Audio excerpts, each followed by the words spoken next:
You always spend 1000, 2000 rupees on a sunscreen. You apply it religiously and still end up with pigmentation or UV damage. It's a universal problem. People are doing sunscreen all wrong. And it's not your fault. There's just too much noise out there. SPF 30 versus 50, chemical versus mineral, indoors versus outdoors, blue light, infrared, and whatnot. It all gets confusing, right? So today in this video, I'm going to simplify it all for you. And stay with me till the end because I'll be sharing 3 common sunscreen mistakes everyone makes, which can literally cancel out your sunscreen. Let's first start with the basics. We all talk about collagen, hydration, and retinol for anti-aging. But the number one cause of aging, pigmentation, and skin damage is UV radiation. UV rays break down collagen, cause DNA damage, and trigger inflammation. They literally steal your glow, your bounce, your even tone. Yes, other things like dehydration, sugar, and stress matter too, but UV is the fastest accelerator of aging. Now comes the real question. What kind of sunscreen should you use? Before moving to that, subscribe to our channel and turn on the notification button so you don't miss any updates. Okay, so there's a lot of buzz about chemical and mineral sunscreens, but how do they differ? Let's see. First, chemical filters absorb UV rays and convert them to heat. Ingredients like oxybenzone and avobenzone do this. A study published in the JAMA Network also says that these ingredients in sunscreen can get absorbed into the bloodstream. Now, the second type is mineral or physical filters like zinc oxide. They sit on top of your skin and reflect UV rays. Personally, I love using mineral sunscreens, especially those with added antioxidants like Radicare Gold and iron oxide, along with zinc oxide like in My Duty's sunscreen. These antioxidants provide blue light and infrared protection too, and they are safe for sensitive skin. So while choosing a sunscreen, look for ingredients like zinc oxide or titanium dioxide and make sure they are in non-nano form. That way they don't get absorbed into your skin or bloodstream. Chemical sunscreens feel light and comfortable with no white cast. Mineral ones may feel a little heavy or leave a white cast, but they offer much better protection both inside and out. Now here's one more common confusion: SPF 30 or SPF 50.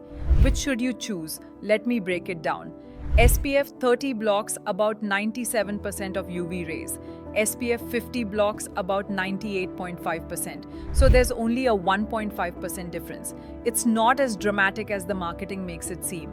If you don't go out much and don't have pigmentation, SPF 30 is enough. But if you have melasma, dark spots, or you're out in the sun often, go for SPF 50.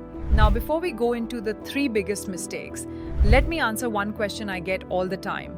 Do we need sunscreen indoors? The short answer is it depends. If your home has big open windows and lots of sunlight coming in, or the curtains stay open, then yes, UVA rays can pass through glass, and UVA is what causes pigmentation and aging. In my Dubai house, I've put up double blackout curtains. Not even a single ray comes in.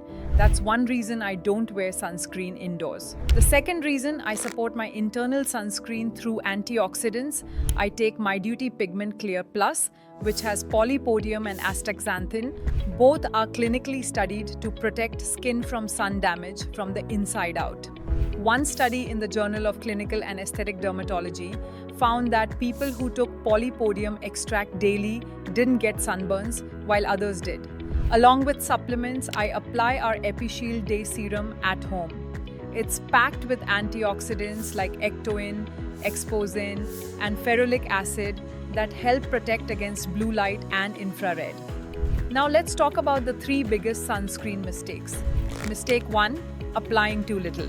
You need about 2 fingers worth of sunscreen for your face and neck. Don't forget both the front and back of your neck. Anything less means you are not fully protected. Mistake 2, wrong layering. The correct order is antioxidant serum, then moisturizer, then sunscreen, and finally makeup. If you apply sunscreen after oily skincare or makeup, it may not form a proper protective film. Always let your serum and moisturizer absorb first, then apply sunscreen on clean, dry skin. Mistake 3.